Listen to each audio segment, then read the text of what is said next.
Hello friends, आज हम कुछ ऐसे वर्ड्स की बात करेंगे जिनको हम अक्सर अपनी लैंग्वेज में यूज़ करते हैं या कन्वर्सेशन में यूज़ करते हैं, लेकिन गलत मीनिंग के साथ। और मज़े की बात यह है कि इनका गलत मीनिंग होते हुए भी हम उसको सही समझते हैं। ऐसे ही वर्ड्स में पहला हमारा वर्ड है अनइंटरेस्टेड, जिसको कि हम सभी जानते हैं, जिसका मतलब होता है कोई रुचि न होना या किसी चीज में दिलचस्पी न लेना, यानी लैक ऑफ इंटरेस्ट। अब जैसे मान लीजिए मुझे फिल्मों का शौक है या फिल्में देखने में मेरी दिलचस्पी है, लेकिन मेरा दोस्त है उसको फिल्में देखने में दिलचस्पी नहीं है, तो इंग्लिश में हम इसे कहेंगे he is uninterested in watching movies. इसी तरह से मान लीजिए मुझे घूमने फिरने का शौक है, लेकिन उसे घूमने फिरने का शौक नहीं है, तो उसका मतलब ये हुआ कि उसकी दिलचस्पी नहीं है। इंग्लिश में हम कहेंगे he is uninterested in travelling.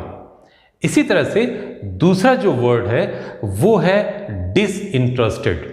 अब आपने अनइंटरेस्टेड तो सुना होगा, लेकिन डिसइंटरेस्टेड जो है वो शब्द हमने नहीं सुना हुआ, और अक्सर हम डिसइंटरेस्टेड को अनइंटरेस्टेड समझकर यूज कर लेते हैं।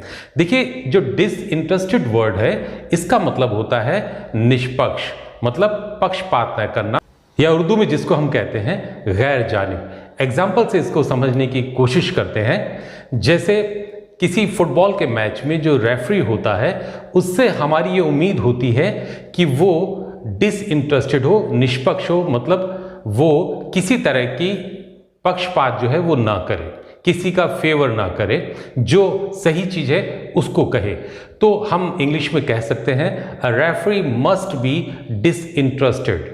इसी तरह से जुडिशियल सिस्टम में भी हम ये उम्मीद करते हैं कि जो जज है वो अपना जो वर्डिक्ट देता है वो डिसइंटरेस्टेड हो, तो मतलब ए जज मस्ट बी डिसइंटरेस्टेड। तो ये तो थी दो वर्ड्स की बात जहां हमने अनइंटरेस्टेड और डिसइंटरेस्टेड को समझा। इसी तरह से लाइफ में हम अक्सर दो और वर्ड हैं जिनके बीच में अक्सर हम गलती कर देते हैं, जिसमें पहला वर्ड है मैरिज और दूसरा होता है वेडिंग। हम अक्सर वेडिंग को मैरिज की तरह से और मैरिज को वेडिंग की तरह से इस्तेमाल करते हैं, जबकि अंग्रेजी में ये दोनों अलग अलग वर्ड है। मैरिज जो है उसका मतलब होता है life long relationship between two people, मतलब दो लोगों के बीच में एक वैवाहिक संबंध या एक शादीशुदा रिश्ता जो दो लोगों के बीच में होता है।